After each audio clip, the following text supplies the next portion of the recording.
Bonjour, bonjour à tous et bienvenue à cette table ronde sur le sujet du retail design. Je vais commencer par me présenter un petit peu. Je m'appelle Elisa Servet, je suis experte en retail design. J'ai pratiqué cette discipline pendant plus de 12 ans, je continue de la pratiquer toujours, et dans 3 pays, à Bruxelles, à Shanghai, à Londres, et je suis maintenant de retour à Bruxelles. Et en plus de ça, j'ai aussi été dans le monde académique, toujours sur le thème du retail design pendant 6 ans. Donc j'ai enseigné et j'ai aussi conduit une thèse sur le sujet. Je suis donc docteur en retail design. Oui, ça existe, c'est possible, j'en suis la preuve. Et donc, en fait, j'ai fait une keynote hier sur le sujet de ma thèse qui était la valeur ajoutée de l'expérience en point de vente physique. Et j'ai déjà partagé certains des résultats hier. Mais en gros, ce qu'il ressort, c'est que les consommateurs, à l'heure actuelle, ont des attentes différentes par rapport aux points de vente physiques que dans le passé. On est dans un monde où on est encore plus connecté qu'avant, comme vous le savez. Donc, il y a eu le développement de tout plein de nouvelles plateformes de communication entre la marque et le consommateur. Et le consommateur, lui, opère maintenant de manière omnicanale. Et il va s'attendre à ce que les plateformes fonctionnent toutes entre elles, mais surtout offrent des choses différentes entre elles. Donc c'est vraiment cette question de, dans cette nouvelle optique, comment est-ce que la marque va opérer? Elle va devoir avoir une approche beaucoup plus stratégique, où le point de vente physique a un rôle qui est bien défini, unique, complémentaire aux autres plateformes. De nouveau, on ne peut plus juste vendre du produit si on a un site internet qui vend du produit, parce que la question va se poser. Si je peux acheter le produit dans mon canapé, sur mon mobile, pourquoi est-ce que je ferais l'effort de me lever, de mettre ma veste, de sortir dans le froid pour aller dans le point de vente physique? Il faut que ce point de vente physique, il offre plus. Ça met donc un certain nombre de processus qui sont déjà en place depuis très longtemps en question. Comment est-ce que nous, acteurs de terrain qui créons ces points de vente physiques, on doit maintenant opérer dans cette nouvelle approche omnicanale pour répondre aux attentes des consommateurs? Donc ça va être le sujet aujourd'hui d'aborder ces challenges, ces opportunités aussi que cela représente et comment ça impacte aussi l'interdisciplinarité et l'aspect collaboratif du processus. Voilà, ça c'est un petit peu la base de la discussion. Donc on a autour de la table aujourd'hui différents intervenants. Tout d'abord des intervenants concepteurs. Et alors je vais vous en faire la présentation rapidement. Je reprends mes petites notes parce que, vous m'excusez, mais je préfère les présenter en leurs mots. Donc ils m'ont chacun préparé un petit texte d'introduction. On commence par Émilie. Émilie Michelestrona. À chaque fois, je suis désolée, oui, c'est ça, je m'excuse. Donc, Émilie, je te présente dans tes propres mots, si tu le veux bien. De visual merchandiser terrain jusqu'à la direction du merchandising amont-aval d'un groupe international, Émilie possède plus de 15 ans d'expérience retail. Avec sa double expertise design et marketing, elle a accompagné différentes marques fortes des secteurs maison, mode et beauté dans leurs projets de transformation concept et merchandising. Aujourd'hui consultante, fondatrice de Nodo Retail, Émilie aide les marques à concevoir des points de vente inoubliables et performants grâce à une approche empathique résolument orientée shopper. Nous avons aussi dans le groupe des concepteurs Cécile Soulier, qui est architecte d'intérieur, spécialisée dans le domaine du retail, avec plus de 25 ans dans l'accompagnement des marques. Son expertise couvre l'architecture d'intérieur, le design global, la direction artistique et la gestion de projets. Fondatrice du studio Beau Soulier, elle repousse les limites du retail design en intégrant stratégie, veille sociétale et omnicanalité. Grâce à sa vision 360 degrés, elle conçoit des lieux performants, conciliant parcours client, identité de marque et objectif business. Bonjour Cécile. Je valide totalement. Bonjour. C'était important pour nous d'avoir, comme je vous l'ai dit, un mix d'intervenants. Donc nous avons aussi des intervenants qui viennent des enseignes. On accueille aujourd'hui Fabrice Gaudriot, qui évolue depuis plus de 20 ans dans le marketing de la restauration et de l'hôtellerie. Après des expériences clés chez Sodexo, Accor et Bel en Bras, il a piloté la transformation de Léon Restaurant, dès 2013, qui intégrera la galaxie de Bertrand Franchise, le premier franchiseur indépendant en France, fin 2019. En tant que directeur marketing, il accompagne aujourd'hui, en plus de Léon, le développement des enseignes Joyo et de Le Paradis du Fruit. Nous avons aussi Sophie Melon qui nous rejoint, qui possède plus de 15 ans d'expérience dans le retail, où elle a exercé au sein de plusieurs enseignes et dans des domaines différents. Depuis 2020, elle occupe les fonctions de Construction Manager pour la marque de cosmétiques Rituals. Un métier où les relations humaines et la technique sont au centre et qu'elle définit comme le chef d'orchestre qui accorde tous les instruments jusqu'à la symphonie de l'ouverture de boutique. Et enfin, nous avons Luc Doll, qui a travaillé dans le monde du retail pendant 27 ans, principalement dans le domaine de la restauration. Ses expériences variées lui ont permis d'acquérir des compétences sur les problématiques de concept, intégrant les contraintes opérationnelles et financières liées à la création et au déploiement d'enseignes multisites. Ceci l'a mené à interagir avec et orchestrer des équipes interdisciplinaires comprenant collaborateurs directs, maîtres d'œuvre, entrepreneurs et bureaux d'études. Bienvenue à tous. Merci. Et donc, comme je vous l'ai dit, nous allons commencer par une première question qui va porter sur cette approche omnicanale. Donc, l'idée, c'est de comprendre le point de vue de chacun sur cet aspect. Donc, dans la nouvelle norme qu'est devenue l'omnicanalité, quels sont les plus gros challenges que chacun d'entre vous rencontrait dans la création de points de vente physiques. Je vais donner tout d'abord la parole à Émilie, si tu veux bien. Je veux bien. En pensant un petit peu à cette question, quand tu nous l'as présentée en amont, parce que oui, on a eu les questions en amont, ça m'a fait réfléchir et j'ai repensé à mes dernières vacances. Pour vous poser un petit peu le contexte, je suis allée visiter Pompéi. Et pour ceux qui connaissent l'endroit, vous savez que sur place, on trouve toute cette ville qui est dans un état figé depuis des centaines d'années. Et on voit surtout ce que je trouve assez saisissant d'un point de vue pro du merchandising, des échoppes. Et des échoppes qui ont des espaces de présentation de produits, des espaces de stockage, des comptoirs, des espaces de vente en fait, et des espaces de vente qui, pendant des centaines d'années en fait, sont restés sur les mêmes fondamentaux. En grossissant un petit peu le trait, ce qu'on a attendu pendant des centaines d'années de ce point de vente-là, c'était de remplir cette fonction-là, de valoriser le produit, de le présenter, de pouvoir le stocker pour favoriser les ventes. Et quand j'ai commencé à travailler dans le merchandising, c'était vraiment sur ces aspects-là qu'on actionnait en premier lieu. Et en fait, aujourd'hui, comme tu le disais, Elisa, cette fonction, elle est complètement bouleversée. Et au-delà de la fonction qui est bouleversée, c'est vraiment aussi le sens qu'on a envie de donner au point de vente qui est bouleversé. Et du coup, d'un point de vue merchandising, je trouve ça hyper intéressant, mais aussi hyper questionnant. On est vraiment sur une période aussi de grande incertitude. Et on est aussi sur cette période où, on doit créer un sens qui doit être suffisamment impactant, suffisamment fort pour, comme tu le disais, faire en sorte que le client lève ses fesses de son canapé et vienne se déplacer en magasin.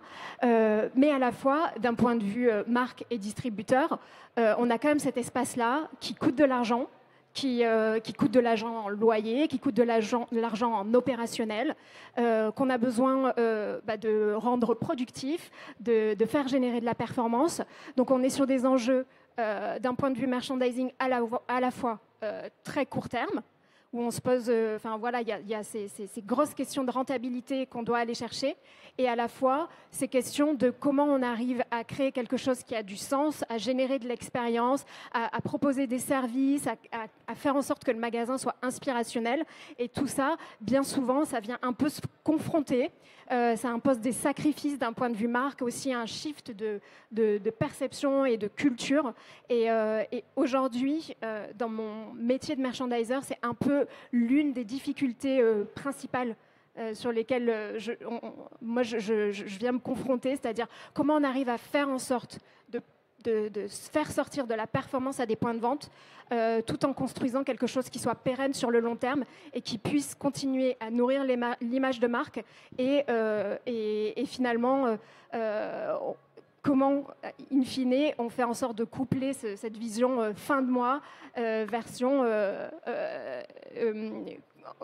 continuer à faire vivre le magasin, donc pas la fin du magasin. C'est un petit peu ce contraste-là, quoi, pour te répondre. Un gros shift. Un gros shift de mindset. Ouais, exact. Ok.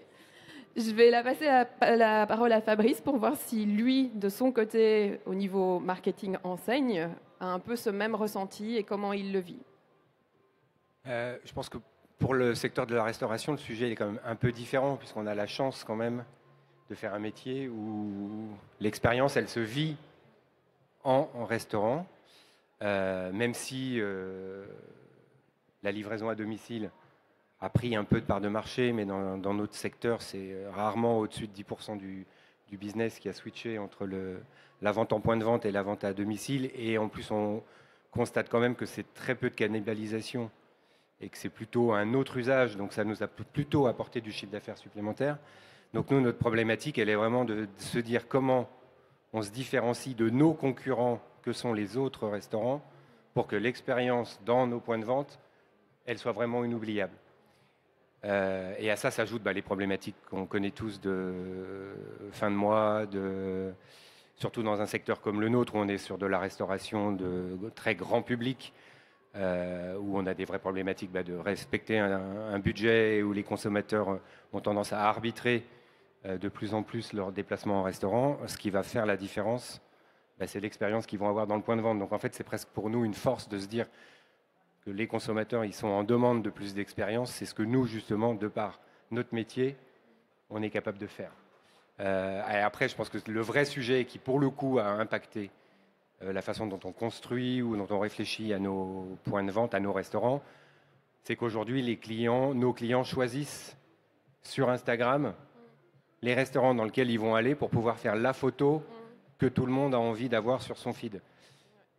Et donc notre réflexion, elle est vraiment de se dire comment dans nos nouveaux concepts, ou quand on refait des concepts, comment est-ce qu'on intègre cette notion de le conso. Quand il vient chez nous, l'objectif c'est qu'il ait fait une photo et qu'il soit fier de la poster sur son feed.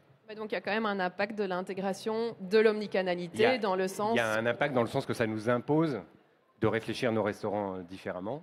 Une certaine esthétique qui est imposée par la prise de photos Insta. Et ça va même jusqu'à aujourd'hui, quand on fait nos... Je ne vais pas dériver, mais c'est un sujet passionnant. Quand on est sur nos réflexions de changement d'offre, c'est-à-dire quand on travaille les cartes des restaurants, le premier travail qu'on fait, c'est on va chercher sur Instagram quels sont les plats qui sont postés et on retravaille la façon dont on présente les recettes pour être sûr que ça fit le plus avec ce qu'attendent ou ce qu'ont vu les consos. Rajouter le petit coriandre et les petites faire en sorte que le fromage, pour faire la belle photo. Okay. Que le fromage dans le burger il soit très filant parce que c'est ça qui va faire la bonne photo, etc., etc. Super intéressant. Merci beaucoup Fabrice. Je passe la parole à Sophie si elle veut bien. Oui, alors je vais peut-être un petit peu continuer ce qui a été dit jusque-là, mais je me rappelle il y a quelques années quand le commerce en ligne a vraiment commencé à être de plus en plus présent, il y avait les grands prédicateurs de la fin du commerce physique. Et aujourd'hui, je crois que notre travail, ça a été effectivement de trouver un moyen de les faire rester ou en tout cas plus revenir chez nous. Alors, je ne vais pas recontinuer là-dessus, mais effectivement, je crois que nos consommateurs, il faut qu'on leur offre une expérience, qu'elle soit architecturale, qu'on les emmène dans un endroit incroyable, ou alors qu'on leur offre effectivement un fond pour justement toute cette partie connectée, ou alors une expérience physique. Et moi, je vais peut-être plus parler de ça, parce qu'aujourd'hui, chez Rituals, moi, j'ai la chance de travailler pour une enseigne qui offre une expérience physique aux clients. Et en fait, on voit que c'est vraiment, on offre une expérience à l'île au dos où on fait tester les rituels, les senteurs, les textures à notre client. Et pour avoir été cliente avant d'être salariée Rituals, c'est vraiment une expérience dont on se rappelle. Moi, je me rappelle encore aujourd'hui avec émotion de ce test de produit qu'on m'a fait. Et test égale achat. Ça a été clair et ça l'est toujours. Et donc, on offre ce moment de détente et ce moment-là qu'on offre à nos clients qui viennent découvrir les produits. Pour certains, c'est très émotionnant. C'est pas des blagues, mais on a des clientes souvent qui se sont mises à pleurer parce qu'à un moment, on a pris soin d'elles, on leur a massé la main et c'était son moment. Et peut-être que c'était une personne qui n'avait pas le temps, l'argent ou quoi que ce soit pour prendre soin d'elle. Et elle a vécu une vraie expérience et ça fait ressortir forcément des émotions. Et nous, on a essayé aussi enfin, c'est pas qu'on a essayé, c'est qu'on a poussé le concept un petit peu plus en avant avec notre pop-up des Champs-Élysées en offrant à la clientèle une expérience de détente à la fois physique et mentale par deux machines, deux processus qu'on a mis en place dans cette boutique. Et ça nous a permis aussi d'offrir vraiment. En fait, on n'est pas là, chez Rituals, on dit toujours qu'on n'est pas là pour vendre de la beauté, mais pour offrir un moment de bien-être. Et je ne veux pas me faire... je ne suis pas là pour vendre ma marque, mais ce que je veux dire, c'est que je trouve qu'elle répond très bien à cette question de l'expérience qu'on offre aux clients. Voilà. Merci beaucoup, Sophie. Luc ? Alors moi, je voudrais remettre peut-être un peu les pieds dans le plat sur 2 points. Le premier point, un concept, c'est 5-7 ans. Et que ce soit un concept physique ou un concept dématérialisé, je pense que la problématique est la même. Avec un élément qui est important, c'est dans le concept dématérialisé, eh ben, le turnover est encore plus important, puisqu'il y en a qui disparaissent assez vite. Ce qui veut dire que globalement, le point de vente et la pérennité du point de vente dans ce que mes collègues sont en train d'annoncer, c'est tout simplement de dire comment on va aller attirer le client, puisque le consommateur papillonne avant tout sur une enseigne, et différentes enseignes par rapport à un produit unique. C'est comment on va intégrer ces remarques, comment on va intégrer ces demandes, comment on va être toujours innovant, et comment dans cet élément transverse qui est le concept, eh ben, on arrive, les points de vente physiques, à offrir une expérience qui est différenciante et valorisante pour le consommateur. Ça, c'est un point important. Le deuxième élément, c'est qu'on travaille de plus en plus dans l'interdisciplinarité et que ce n'est pas une équipe de designers ou un élément précis qui va porter le projet, mais tout un ensemble qui va porter ce projet. Et il y a des retours de consommateurs, il y a des retours des équipes, du marketing, des opérations, qui se font toujours, puisqu'on est quand même dans la pérennité d'un actif. Et c'est ça qui est important. Et je le vois en étant représentant du club Enseigne Innovation qui fédère 200 personnes, 150 enseignes, une cinquantaine de partenaires. La remarque, elle est toujours la même. C'est comment on doit être novateur au sein du club, comment on doit aller chercher des compétences et comment on doit les agréger pour être toujours innovant. Parfait. Merci beaucoup, Luc. On va terminer avec Cécile. Ouais, moi, par rapport à tout ce qui s'est dit, je trouve que dans la question que tu poses, c'est quel est le plus gros challenge ? En fait, moi, je crois que le plus gros challenge, en fait, là, on est tous un peu experts et on a chacun nos éléments de langage, etc. Mais pour moi, le plus gros challenge que je rencontre tous les jours, c'est de convaincre mon client qu'il faut aller vers l'omnicanalité. En fait, la problématique aujourd'hui, c'est que souvent, on se dit « Ouais, mais qu'est-ce que tu veux que je fasse contre Amazon ? Qu'est-ce que tu veux que je lutte contre le canapé ?» En fait, tu as tout. Enfin, c'est Émilie qui le disait, « Retail is back », tu as un peu exprimé ça comme ça. En fait, on a juste, quand on est face à un commerçant, ou que ce soit une enseigne ou un petit commerce, on a de l'or dans les doigts d'avoir un point de vente physique. Enfin, là, pour le coup, c'est la passionnée qui va ressortir, c'est ce que tu disais, Fabrice, mais pardon, mais on a de l'or dans les doigts et l'omnicanalité, pour moi, enfin, la réponse, elle est presque dans la question. Omnicanal. Je suis un canal médiatique quand j'ai une boutique. Je suis un canal médiatique quand j'ai une enseigne qui a pignon sur rue. Donc pour moi, pardon, je suis hyper... mais non, mais parce que c'est mon combat de tous les jours. En fait, pour moi, il y a presque, comment dirais-je, il ne faut pas désolidariser le digital first du magasin après, en fait. Purée, moi, cette réponse, elle est fausse pour moi. C'est ensemble, le magasin fait partie du mix. Et donc, aujourd'hui, l'espace physique, il faut vraiment, d'un point de vue architectural, merch et tout ce qu'on est en train de se dire, et expérience, en fait, c'est un écosystème. Et pour moi, si vous avez une boutique, ben en fait, vous avez de l'or entre les mains. et non Amazon ou que sais-je encore, votre canal de vente complémentaire. C'est un complément. Et donc, moi, dans mon magasin, vous, dans votre magasin, en l'occurrence, vous pouvez totalement intégrer l'omnicanalité comme une réponse, mais qui dit omni dit mon point de vente fait partie de la réponse omnicanale et est un support à part entière. Donc, pour moi, le gros challenge, c'est d'aller défendre cette idée auprès des forces de vente, auprès de ceux qui vont défendre mon magasin, c'est-à-dire dans vos problématiques à vous, c'est qui les équipes qui incarnent vos valeurs, certes, super, on en parle beaucoup, mais en fait, qui fait le job que ne fera jamais l'ordinateur, en fait? Qui fera le job? Et c'est bien le magasin lui-même, c'est bien la manière de le concevoir, c'est bien mes équipes, et c'est surtout pas une équipe qui reste derrière sa caisse et qui n'est pas dans la relation client, etc., etc. Pour moi, c'est ça le challenge d'aujourd'hui. C'est vraiment convaincre les commerçants qu'ils ont de l'or et que c'est bon, ils sont assis sur le trésor. Retail is back, enfin, ça fait un petit moment déjà. Mais du coup, c'est intéressant parce que, étant ici, moi, à vous écouter tous, j'identifie qu'en fait, chez les concepteurs, le challenge semble surtout être un shift de mindset. Absolument. Avec vos clients marques sur le rôle du point de vente physique dans cette optique omnicanale. Et c'est ce que je trouve intéressant, par contre, chez les 3 intervenants en scène, c'est vraiment le challenge plus lié aux attentes clients, au niveau de l'expérience, et du coup, comment chacun d'entre vous gère cela au niveau même de l'offre de base, au niveau de l'expérience dans la création du concept et dans la gestion des différents collaborateurs pour pouvoir gérer cette innovation. Donc c'est intéressant parce qu'on est tous face à la même problématique, mais visiblement, en fonction des vécus, les challenges se situent peut-être à des endroits différents. Luc, je vois que vous avez... Oui, il y a un élément qui est important. On n'aura jamais dans le dématérialisé, c'est bonjour, que souhaitez-vous, merci, au revoir. Et ça fait partie des éléments pour lesquels nous nous battons tous pour que les opérations de terrain aient cet élément tout le temps chevillé au corps. Et c'est la différence que feront les points de vente physiques avec la dématérialisation. C'est cet accueil physique. Ce que disait Sophie chez Ritual, c'est cette sensation d'exister et de ne pas être la carte fidélité 14B, 12Y,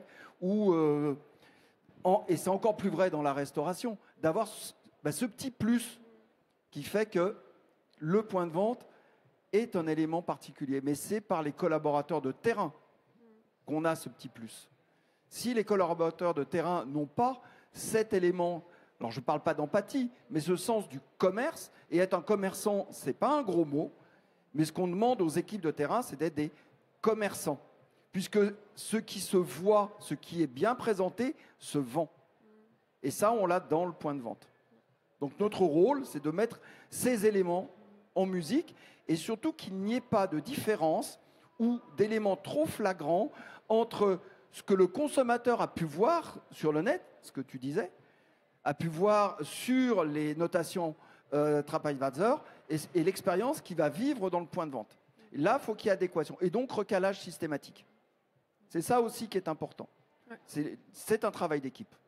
Et d'ailleurs, j'ajoute juste, tout petit, j'ajoute juste sur ça que aussi l'omnicanalité, c'est une affaire de choix sur mesure. Hein. C'est-à-dire qu'on n'est pas tous obligés de se dire, par exemple pour Fabrice, on n'est pas tous obligés de se dire, ok, en fait la carte, tu la scanneras sur le QR code. C'est pas ça aussi l'omnicanalité. C'est en fonction de votre valeur ajoutée. Est-ce qu'il faut qu'il aille scanner la carte et le menu sur le QR code? Peut-être qu'il peut payer, mais peut-être pas dans le parcours du client, dans son expérience. Peut-être que c'est pas là où on fait venir le digital. Peut-être que c'est à un autre moment. Parce que l'expérience, elle passe peut-être par justement les équipes qui vont soutenir la carte, sa fraîcheur, sa saison, enfin, son parcours court, etc. Voilà. Merci à tous. Je pense qu'on peut passer à la deuxième question, si vous êtes prêts, qui continue dans la même lignée de la première, mais qui est vraiment essayer d'approfondir l'aspect interdisciplinaire et collaboratif. Donc, avec tous ces changements qui sont, que l'on vit tous sur le terrain, c'est vraiment comment maintenant vous abordez les aspects interdisciplinaires et collaboratifs dans votre processus de création de points de vente physiques. Est-ce que vous avez senti un changement? Est-ce que vous avez senti qu'il y a plus d'intervenants? Est-ce que ça demande plus de temps d'interaction entre les différentes personnes?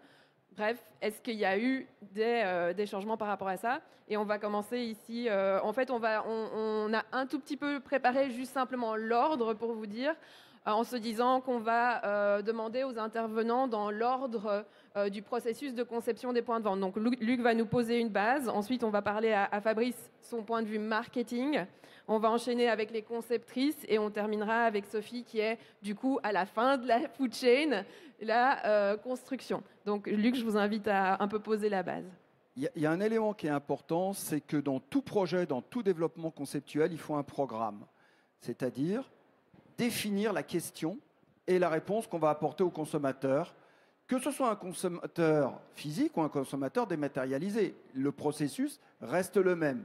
Donc, c'est quoi le programme? Qu'est-ce qu'on veut mettre dans cet élément? Alors, ça peut être un élément nouveau, ça peut être un élément de rafraîchissement ou un élément de rénovation. Le deuxième point, c'est de définir le concept avec une équipe interne ou une équipe externe. C'est comment on va transformer un élément descriptif en quelque chose de tangible. Souvent, avec des dessins, des 3D et autres, on les connaît. On commence déjà à avoir la perception de ce que va devenir le concept. Fort de ça, l'équipe s'agrège. On était au niveau de la programmation peut-être très en interne. Au niveau du concept, on commence à avoir des partenaires extérieurs qui peuvent être des architectes, qui peuvent être des designers, qui peuvent être des supply chain. Pas mal d'éléments. La troisième composante, c'est le projet. Passer du concept au projet, c'est comme passer d'un concept car à la voiture de Monsieur Tout-le-Monde qu'on va pouvoir acheter. C'est comment on rend physique un élément qui était peut-être que de l'idée, peut-être que du dessin exceptionnel. Cet élément-là, le projet, il faut le matérialiser. Souvent, il est matérialisé sur un site pour le concrétiser. On a tous, dans nos différentes enseignes, des surfaces qui sont des surfaces médianes, ou alors on peut avoir un corner, ou, comme tu l'as fait toi sur les Champs-Élysées, Sophie, un flagship qui est hors norme. Le concept, on va le développer sur un point. Arrivent les travaux, tout cet élément-là, tout ce cahier des charges qui est fait en interdisciplinarité, où on a pu faire rentrer des bureaux d'études, on a pu faire rentrer des conseils en économie, peut-être, ou en structure, on va le transformer en cahier des charges travaux. Et là, on devient dans le physique. C'est-à-dire qu'on est passé de quelque chose qui était une idée à quelque chose qui devient physique. La cinquième étape, on va le construire pour le réceptionner avec 3 points qui sont importants. C'est le respect de la qualité, le respect des délais, le respect des coûts. Pourquoi la qualité d'abord? C'est pour ne pas tromper ce qui avait été initialement conçu. Le délai, pourquoi? Parce que derrière, on est des commerçants. Hein. Plus on ouvre tard, plus on perd d'argent. Donc, on doit bien sûr maîtriser les délais de construction. Et le coût, parce que c'est de la rentabilité. Et dans tous les projets, on sait qu'on a un payback à assurer. Et le dernier élément qui est tout aussi important, c'est la pérennité de l'actif. C'est-à-dire comment l'objet qui a été conçu n'est pas dispendieux de plus en plus en énergie, ou alors peut-être recyclable. Et donc la maintenance est importante. Voilà un peu les 5-6 points qui vont organiser la vie et le démarrage d'un projet, de sa création jusqu'à la pérennité, jusqu'à sa maintenance. Merci beaucoup Luc pour cette très belle base, pour aider à tout le monde à comprendre un peu le processus. Et donc maintenant, je vais inviter à chacun, au fur et à mesure du processus, de nous aborder, de nous parler de cet aspect interdisciplinaire. Je vous en prie, Fabrice. Nous, je pense qu'on est, en tout cas dans le groupe, on a l'extrême chance d'avoir à la tête de ce groupe un fondateur qui est propriétaire du groupe, qui est toujours et qui est celui qui était à l'origine de l'idée. Et pour qui, depuis qu'il a lancé, il y a, je ne sais pas, je vais dire 30 ans, qui s'est lancé dans la restauration, il a toujours intégré cette notion de design et d'expérience client comme le point de départ de toute conception, création de concept de restaurant. Et tout commence par là. Donc en fait, on travaille, en tout cas au sein du groupe de Bertrand Franchise, quasiment exclusivement en interne sur 100% des sujets. Il y a très peu d'interventions externes. Et quand c'est des intervenants externes, en fait, c'est des gens qui travaillent depuis tellement longtemps avec le groupe qu'en fait, ils sont quasiment internalisés, même si c'est des sociétés juridiquement qui sont externes à l'entreprise. En fait, c'est des collaborateurs avec qui on travaille depuis le point de départ. jusqu'à la livraison au moins du prototype.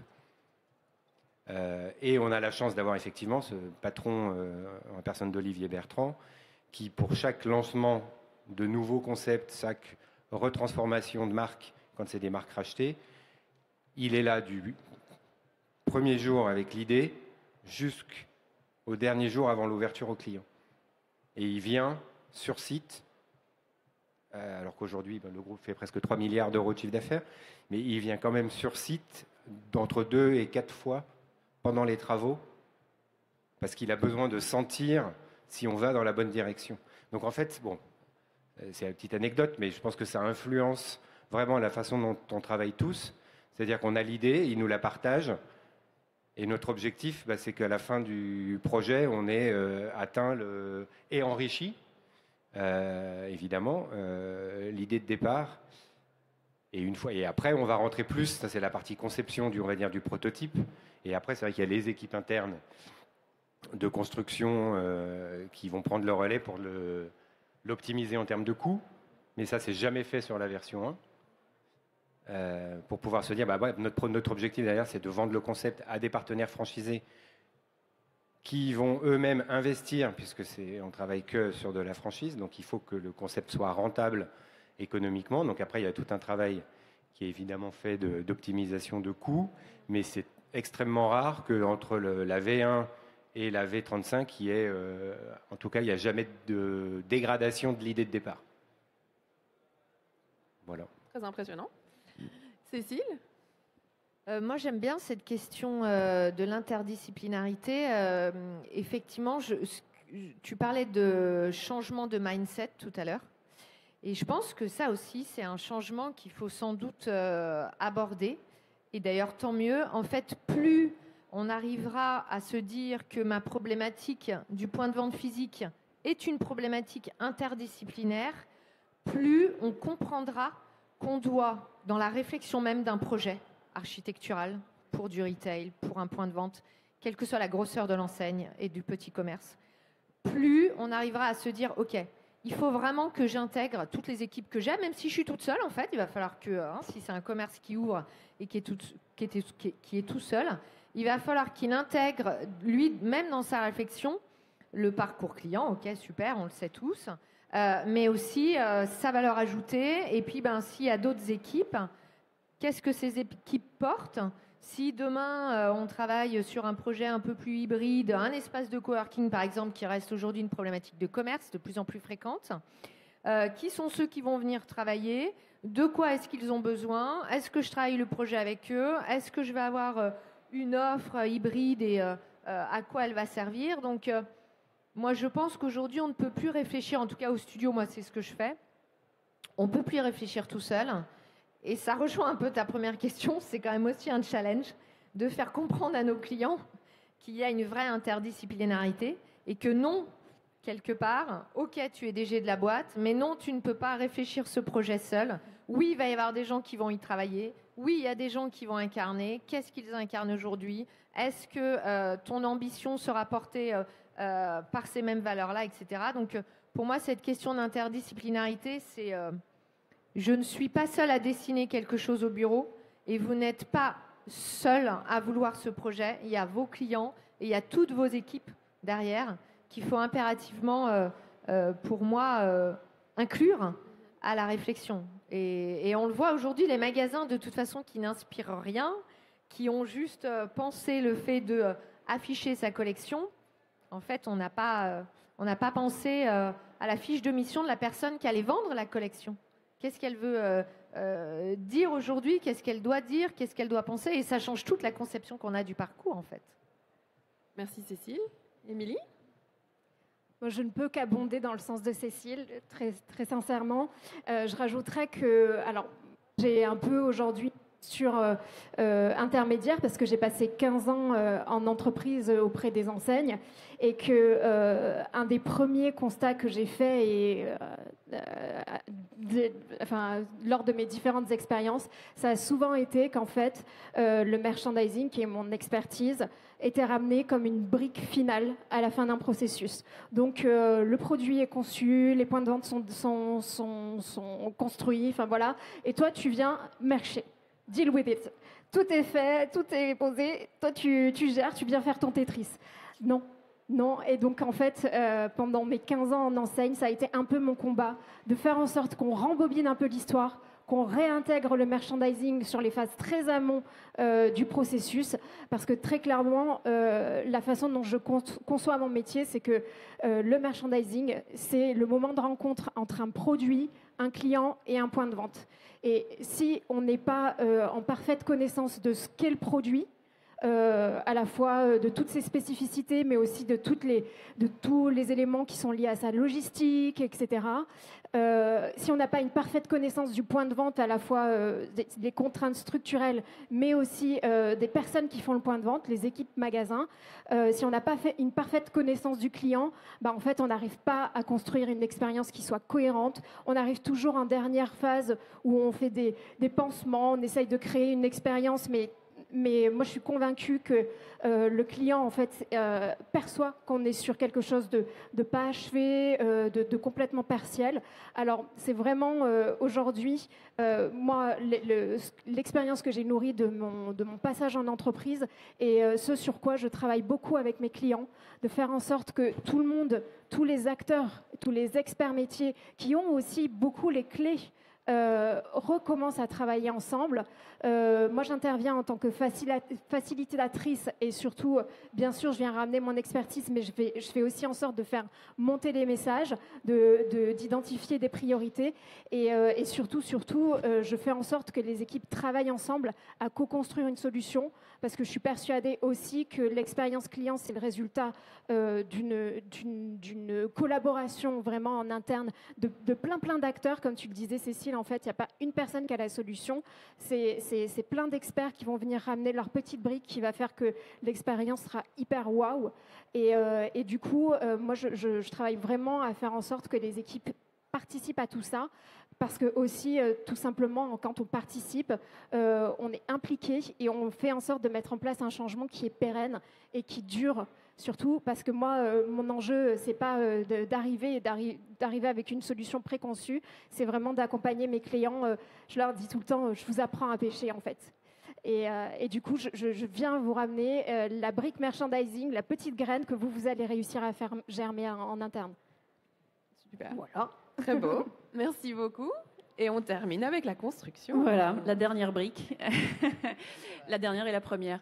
En fait, moi, suite à tout ce qui vient d'être dit, je suis un peu l'entonnoir. C'est un peu comme ça que je me définis, puisque finalement, dans mon entonnoir, au début, il va y avoir le design. Ensuite, il va y avoir le marketing. Il va y avoir le retail. La science des ventes, il va y avoir une partie de légal, j'y reviendrai, mais il va y avoir aussi les RH qu'on peut oublier, mais qui ont aussi une grande part, nous, dans ce qu'on va mettre en œuvre pour le bien-être des équipes. Et donc, nous, on met tout ce monde là dans un entonnoir, et nous, on doit en ressortir la traduction spatiale. Comment faire pour que tout le monde soit content ? Et on pourrait se dire on n'est que la construction, mais finalement, il y en a toujours un qui vient rajouter son petit grain de sel. Ah, au fait, il me faudra ça, il me faudra ça, il me faudra ça. Et donc nous, eh bien, on fait comme on peut. Mais c'est ce qui est passionnant aussi, je trouve, dans nos métiers de la construction. Et ce que, par exemple, moi, je ne voyais pas dans mon métier il y a 15 ans, c'est quand on me demande il faudra un petit espace Instagrammable. Alors il faudra que le magasin soit prêt 2 jours avant parce que j'ai les influenceuses qui viennent. Ça, c'est vraiment pour moi des choses qui sont nouvelles dans mon métier. Prendre en compte toute cette phase-là du connecté dont on parlait sur la première question. Donc ça, pour moi, c'est vraiment nouveau. Et puis, nous, il y a aussi une partie externe qui est très importante, c'est quand on implante notre boutique dans un centre-ville, dans un centre commercial, on a une grosse part d'échanges, de négociations avec le bailleur ou avec les autorités locales de la ville pour se faire autoriser notre façade blanc, bleu, noir, peu importe. Donc tout ça, c'est vraiment faire passer notre ADN à des gens qui sont parfois ravis de nous voir arriver et qui nous déploient le tapis rouge, et d'autres fois, ah oui, mais non, votre blanc est un peu trop blanc. Bon, alors voilà, donc on a ce genre d'échange qui reste aussi passionnant, mais on parle avec tellement de gens, nous, pour réussir à construire un magasin, c'est hyper nourrissant. Enfin, moi, c'est ce qui fait que depuis 15 ans, j'adore mon métier et que j'ai envie encore de le continuer. Et voilà, qu'on ne travaille pas juste, nous, avec nos artisans, et ça, c'est hyper intéressant. Voilà. Super, merci beaucoup Sophie. On va pas avoir le temps pour la question bonus, je m'y attendais un peu, mais donc on va en fait ouvrir la parole au public au cas où vous avez des questions à poser à nos différents intervenants. C'est le moment, c'est l'instant. Est-ce qu'il y a des questions? C'est l'instant. On a répondu à toutes vos questions. C'était trop Tellement bien. clair. Et pourtant, la dernière question que tu ne peux pas poser était passionnante. Bah s'il n'y a pas de questions, on peut revenir à... Ah, il y a quand même une question. Je vous apporte le micro, attendez. Bonjour. Oui, bonjour, merci à tous. Alors, il y a questions et commentaires. Alors déjà, moi, j'ai retenu des mots qui m'ont beaucoup touchée parce que moi, je suis dans le commerce aussi, mais je trouve qu'il y a des mots que Luc a formulés, le sens du commerçant. Et je trouve que c'est un retour à des valeurs extrêmement importantes parce que je mets au défi quiconque d'aller dans une annonce où on veut chercher un chef de secteur ou un représentant, il n'y aura pas ce sens du commerçant. L'autre point que je trouve aussi intéressant de la part de Sophie, c'est de dire les sciences des ventes. C'est la première fois, ça fait 20 ans, plus de 20 ans que je travaille dans le commerce, et que j'entends dire que le retail, c'est la science des ventes. Je trouve que c'est formidable, parce que ça veut bien dire ce que vous avez beaucoup relaté, c'est que la richesse, elle se fait sur le terrain. Elle se fait avant tout sur le terrain, avec une expérience consommateur ou client, en fonction du business que l'on gère, et que l'entonnoir dont vous parliez, Sophie, où effectivement on granule tout ce qui se passe et tout ce qui est en amont, avec l'idée d'en faire ressortir un super effet waouh. Et je trouve que c'est très intéressant parce qu'il y a cette dématérialisation, digitalisation, etc. Mais l'humain reste extrêmement important et on en fait partie. Voilà, donc c'était plus un commentaire. Merci beaucoup. Est-ce que quelqu'un veut rebondir? Oui, c'est tout à fait vrai. Alors, ce que j'ai pu me rendre compte, moi, c'est que, et oui, au siècle dernier, dans les années 96-97, quand j'ai commencé ma carrière, mais 1900, avant, pas 1800.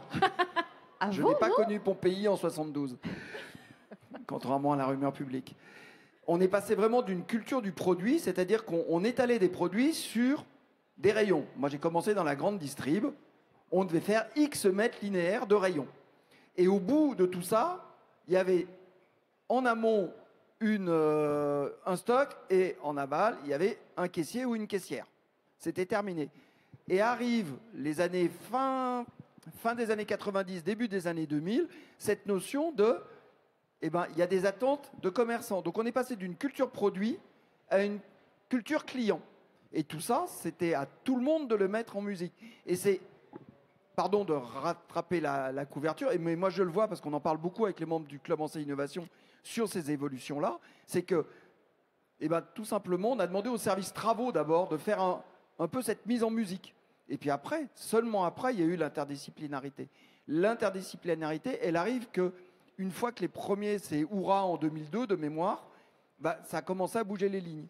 Donc on a commencé à créer des équipes interdisciplinaires, justement pour regarder comment on allait organiser un point de vente, comment on allait s'adapter à ce nouveau paradigme qui est de dire on a des consommateurs, on a des clients, et comment on les accueille.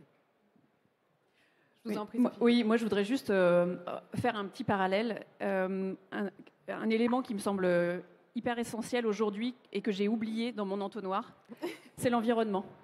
Merci. Ouais, je pense que nous, constructeurs de boutiques, on est des pollueurs horribles. C'est vraiment, moi, quelque chose qui me travaille beaucoup dans mon métier, sur lequel j'essaye d'axer beaucoup d'efforts. Alors, on a plein de pistes de réflexion, plein de pistes d'action, mais je pense que on doit vraiment continuer sur cette voie-là. parce que c'est un élément essentiel de notre petite popote qui va arriver dans notre entonnoir. Pour l'instant, pour certains, il est loin de l'entonnoir, d'autres, il est juste au bord, et d'autres, on commence à vraiment le voir ressortir dans notre entonnoir. Pardon pour cette image, mais je la trouve parlante. Et voilà, on a encore beaucoup d'efforts à faire. Il faut qu'on construise vertueux. Il faut vraiment qu'on bouge nos efforts là-dessus. Mais je pense qu'il y a aussi, on parlait du consommateur, je pense aussi que le consommateur, il faut aussi que nous, commerçants, on soit à la base de sa rééducation. Le consommateur, il peut pousser une porte pour rentrer dans un magasin. Qu'est-ce que c'est que ce truc où on a des portes ouvertes tout le temps ? Voilà, pour moi, ça, c'est vraiment nous, acteurs, en tout cas du retail, qui devons aussi faire bouger ces lignes-là et nous, les consommateurs, aussi un petit peu à y réfléchir. Voilà, c'est juste ma petite touche. Je suis complètement alignée avec toi et j'irai même plus loin. C'est, en tout cas, sous le prisme merchandising aussi, c'est comment on travaille aux imaginaires qu'on véhicule. Et comment on travaille à proposer des imaginaires qui ne sont pas que des imaginaires de produits jetables, de surconsommation, et qu'on propose aussi des environnements qui mettent en scène des types de consommation différents et des imaginaires liés à du plaisir qui n'est pas que du plaisir autour de la consommation constante jetable. Je vais juste ouvrir une dernière fois la parole au public au cas où il y a une dernière question. Personne ? Ah, si, bonjour. Oui, Sophie, je vous remercie d'avoir mentionné en tout dernier possibilité l'environnement, parce qu'effectivement, on n'a pas parlé, mais en termes d'interdisciplinarité, l'éco-conception ne peut fonctionner que si on a fait travailler ensemble toutes les équipes. Et vous êtes construction manager, vous êtes la dernière partie du projet, et pourtant c'est vous qui en parlez. Alors, peut-être un petit dernier mot de fin, s'il y a quelqu'un qui a encore quelque chose. Fabrice ? Moi, je voulais juste redire, parce qu'on parle d'interdisciplinarité, je pense que ce qui a vraiment changé avec l'arrivée des technologies, des réseaux sociaux, des outils faciles de communication, c'est que je pense qu'aujourd'hui, on intègre dans nos équipes internes le client. Et que l'interdisciplinarité, ça a vraiment changé notre façon de réfléchir. Parce qu'avant, effectivement, ça pouvait être le patron qui avait une idée, les équipes, etc. Mais le fait qu'aujourd'hui, grâce aux réseaux sociaux, dans la restauration, on travaille beaucoup sur les avis, où chaque client est le propre critique gastronomique. Se pense critique gastronomique et on les écoute. Et je pense qu'intégrer le client dans l'équipe de réflexion du projet, c'est ça qui fait vraiment grandir les concepts aujourd'hui. Et c'est comme ça que nous, on essaye de les travailler. Merci beaucoup. Cécile ? Ouais, c'est gentil. Tu me regardes, j'en meurs d'envie. Non, mais parce que ta dernière question était, c'est quoi quand même le point de vente physique de demain ? Et moi, je voulais juste dire par rapport à tout ce qui a été dit. Ce que je trouve génial, c'est que tous, on est aussi en train de se dire que, bon sang, le point de vente physique, c'est un lien de connexion sociale, en fait. Et que pour moi, c'est ça aussi le secret et le trésor. Et que si c'est un lien de connexion sociale, du coup, effectivement, on a tout intérêt à tous travailler ensemble. Voilà, c'est ça qui est important. Un très beau mot de fin. Voilà. Merci à tous en tout cas. Donc, je vais juste vous mettre ici une petite slide avec les codes QR et les informations de chacun des intervenants que je tiens à remercier vraiment pour leur partage, leur point de vue unique et leur perspective. Merci à toi. Je trouve que... merci. Je trouve que la discussion a été très riche et je trouvais ça très intéressant de nouveau de voir les points de vue du vécu de chacun, où on voit qu'on est face à tous aux mêmes contraintes et pourtant on n'est pas nécessairement face aux mêmes vécus dans les challenges, disons-le comme ça. Et je me permets quand même aussi de vous laisser sur un petit mot de fin pour ceux qui voudraient en apprendre plus sur mon approche à moi du retail design, qui est un petit peu plus stratégique. Vous pouvez avoir plus d'informations sur mon site internet ou via mon lien LinkedIn de nouveau. Voilà, un tout grand merci à tout le monde pour votre attention. Merci à vous.